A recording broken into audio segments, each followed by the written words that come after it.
Gue pertama kali ketemu Dinda di seminar kampus, dia duduk di sebelah gue, nyapa duluan. Dari obrolan ringan, jadi tukeran EG, terus lanjut chat hampir tiap hari. Obrolannya ngalir, dari topik kuliah, makanan favorit, sampai cerita soal magang. Dia mulai sering nanya-nanya soal kerjaan gue. Gue waktu itu udah kerja di agensi digital. Enak ya kerja di tempat keren gitu, katanya. Awalnya gue anggap dia cuma penasaran. Tapi lama-lama, gue sadar topiknya selalu balik ke hal yang sama. Dia mulai nitip CV, minta masukan, dan tanya apakah tempat gue ada lowongan. Gue bantuin, bahkan sampai minta ke HR buat keep an eye kalau ada posisi yang cocok buat dia.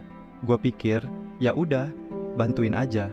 Toh, dia juga asik diajak ngobrol.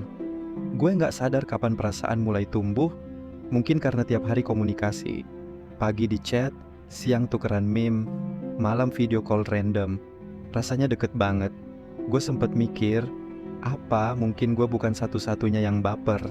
Sampai akhirnya, ada posisi admin digital yang kebuka di kantor. Gue langsung kabarin dia. Dia excited banget. Gue bantu koreksi CV, bahkan simulasiin interview bareng dia via Zoom. Dia bilang, "Lo baik banget, makasih ya, beneran deh." Beberapa minggu kemudian, dia keterima. Hari pertama kerja, dia update di story sambil tag gue, "Thanks to this guy." Gue lihat itu sambil senyum.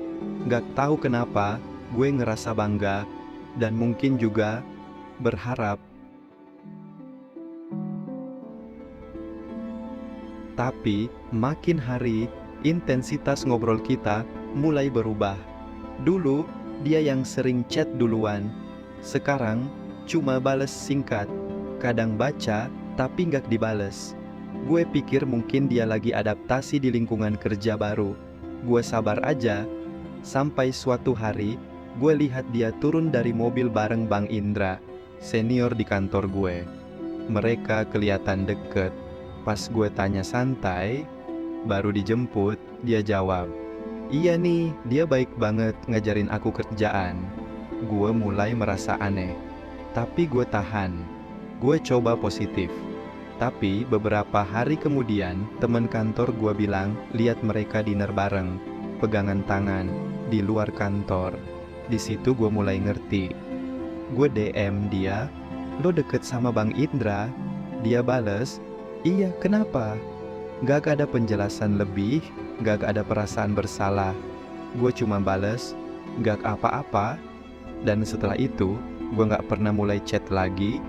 Dia update foto bareng Bang Indra, captionnya, "Dari temen kerja, jadi yang paling ngerti aku."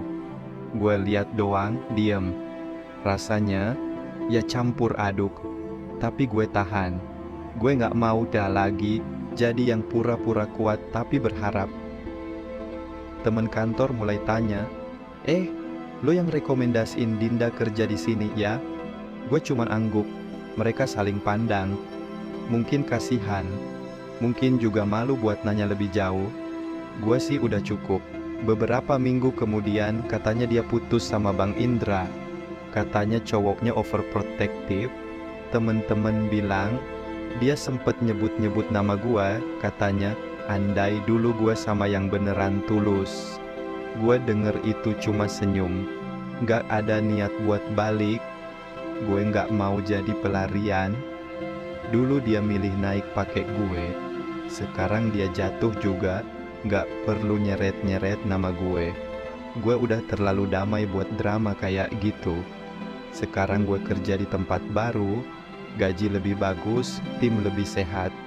Di kantor lama, nama gue cuma dikenal sebagai yang bawa Dinda masuk. Di kantor baru, gue cuma dikenal sebagai gue. Dan itu cukup.